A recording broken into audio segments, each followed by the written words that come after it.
Hello, I'm Joshua of Milestone Play, and I am a professional game master. Today we're going to talk about scheduling.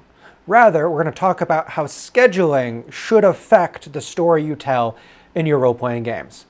Now, despite being a professional game master, I do have one or two home games for friends and things like that, that I do have.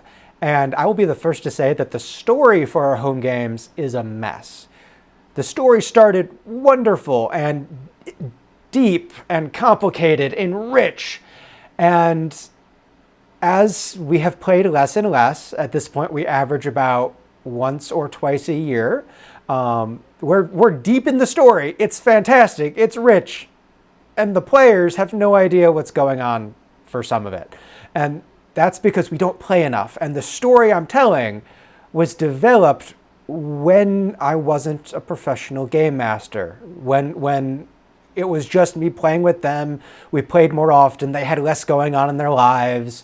And we had time for that very deep story, that very rich story there, where we could leave off complicated issues and come back to it next week.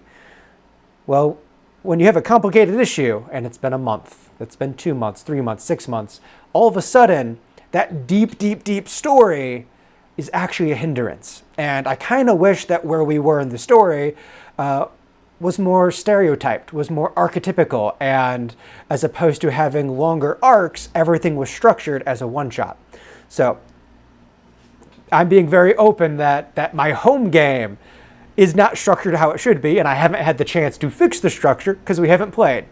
But for you, I want this video to help understand how to structure your sessions based off of how often you play and how reliably you play and things like that. So I'm going to look into a couple of things I got going on with how I'm structuring professionally, and that might help you understand the depths of what I want to talk about.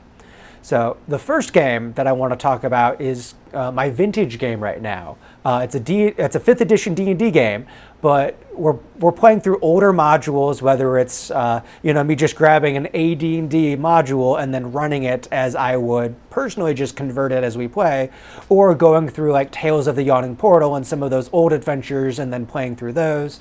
It's a mix of them, but this game started off playing, every other week in the evening, pretty late at night.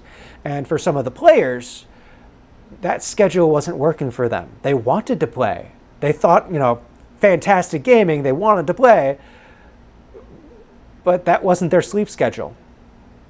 They had a lot going on during the day. They needed to rest in the evening. They needed to get up early the next morning. And even having players super enthused, wanting to play so much, and then in the last hour of the game beginning to doze off because the game did not fit their schedule. Now recently we have moved to 1 game a month, but a 6-hour game on Saturdays, midday. And the players, we've done this once already, and the players had so much more fun. The player that was nodding off was on it, like not even just being awake and alert, but catching story beats that other players weren't catching. And all of a sudden, the schedule of when we played affected the game, affected the story, affected the experience. So that's what sparked this idea. From there, I'm actually going to have to take a break coming up. So if you've watched the side channel, you know that last year I was going on a quest to visit as many players in person as possible. As an online game master, I mainly interact with people through Roll20, through Discord, and I think gaming in person is the best. I think gaming in person is so much better, but based off of the nature of my situation, the job, people that want to play not having people around them that can play, online gaming has a severe use. It has utility. There's a reason why we do it. There's a reason why I do it. But I want to visit players in person. And with that, I have a trip coming up. It's a 3-week trip that I cannot run games on. So with that, the current campaigns that I have going right now have to deal with the fact that we're going to go on a 3-week hiatus. So the first game where at the end of a long story arc, like, you know, a good 5-6 week story arc. And we're coming close to the end of it. And actually, the day of recording, as I'm recording this, is going to be our last session before I go on this trip. And last week, I was talking with the players, like, hey, no, this is, as a reminder, this trip is coming up. We'll have the hiatus. I really want to get you guys through the end of the story arc by the end of it, but I also don't want to force it. Like, I don't want to railroad the story and either, you know, force them to a conclusion they don't want, or just tell them, yes, the thing you want to do works because I want to get us to an end. Like, I still want it to be an earned thing. I want them to feel like they have done what they needed to do, but also, we've been playing this story for 5 or 6 weeks, and it'd be really nice to finish before the hiatus. And the players shared the sentiment. Like, yeah, no, like, it would be awesome to finish. And so in planning this session, part of the structure is going into making sure that, like, yes, I want to get us to an end. I don't want to force the ending, though. And so because we know that we have this break coming up, all of a sudden, it is in the zeitgeist. It is in the meta of both my planning, the players' expectations of the session, and as we are all going into this session knowing that, yeah, we want to finish this, this is going to affect choices. There's no way to beat around that bush. We know that based off of the schedule of playing, it's going to affect the game. But rather than hiding from that, we're embracing it. And so knowing that, hey, we can't play for a while, let's let that affect the story is actually a positive thing. A pure story, while in essence, this ideal of a pure story that is unfettered by scheduling, by food, by bathroom breaks, by the fact that we can only play for 3 hours today because so-and-so has errands to run, and whatever the situation, if you embrace that, everyone is on the same page, as opposed to people being upset about it. So there's that aspect of letting your scheduling affect the game and letting the scheduling impact how you think about the session. Now, the second long-term campaign that I have going that is really, really being affected by this hiatus, they had actually just finished an arc. They had just finished an arc, and they had 2 different new plot hooks. They had one plot hook, which was a go inland and discover what has happened to this smuggler's friend. And the second plot hook was follow the trail of pirates out to a pirate hideout and deal with the threat for good. And so the players had this choice. What do we do next? And with that choice, they knew that they had 1 session left. 1 session before the hiatus. They also knew that one of the players couldn't make it to that 1 session.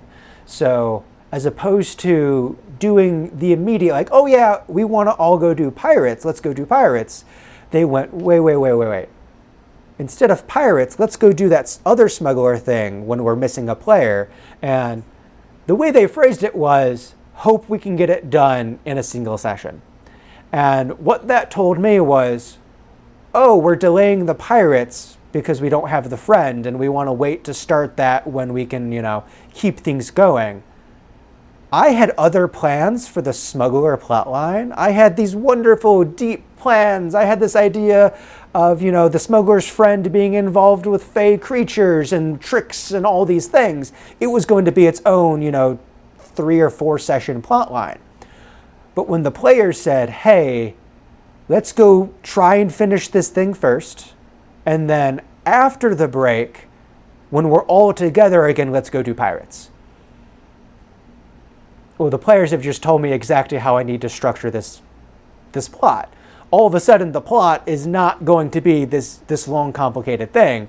It is going to be a one-shot. This is a one-shot plot now, because based on our scheduling and based off of what the players want to do, let's just do this. Let's let this be a one-shot, And even if I had greater plans, let's boil this down. Let's get to a single point. Let's let the players do it. And then once all the players are together again, after the hiatus, after the break, let's go do that next big thing together. And I am thankful that the players, even if they didn't directly ask for it, their intentions of what they wanted to do were clear. And that allowed for me to schedule, schedule's the wrong word here since that has its own thing. It allowed for me to plan the session and build a narrative around what the players wanted to do with the time that life was providing them. Both their own lives, my life, all that. We built the plot structure around our schedule. That way people could all get what they wanted out of it. And so, yeah, I've been thinking about letting schedule affect the story you're telling, whether that is, scheduling for the story, not so much for the story, but scheduling what is absolutely best for players. And even if it's not as often as we would want to play, scheduling when the players are going to get the most out of the session, or getting the most out of the session based off of when we can play. And so, yeah, just let your schedule define parts of your story. It's going to seem slightly artificial, but that's good. I love candy. So much of candy is artificial. I'm not upset that it's not all natural fruit and organic. Like, candy is candy. There's artificial parts of it. And the way to have your best D&D fun around is to go artificial sometimes. That's okay. It doesn't have to be the perfect, complicated, in-depth, like, this is the story, it shall remain pure. That's what my home game is right now, and it is just more complicated. So yes, let your schedule change the story. It's just gonna make your game better. Thanks for watching the video. It was made with the support of our patrons over on Patreon, where you can see behind-the-scenes content and the development of our own TTRPG systems. If you're looking to join a game, head on down to the description where we have a link to our Discord. You can join long-form campaigns, short mini-series for bite-sized narratives, or quick dips into systems you don't want a long-term commitment to, or you can join our Tower of Taziok. Tower of Taziok is a 5th edition infinite dungeon with roguelite elements, legacy play, and downtime synchronous with the real world. After you form a house of patronage, every week that passes in your life, your character gets a week of downtime. Everything else you can check out milestoneplay.com. And yeah, thanks for watching. Let's get going.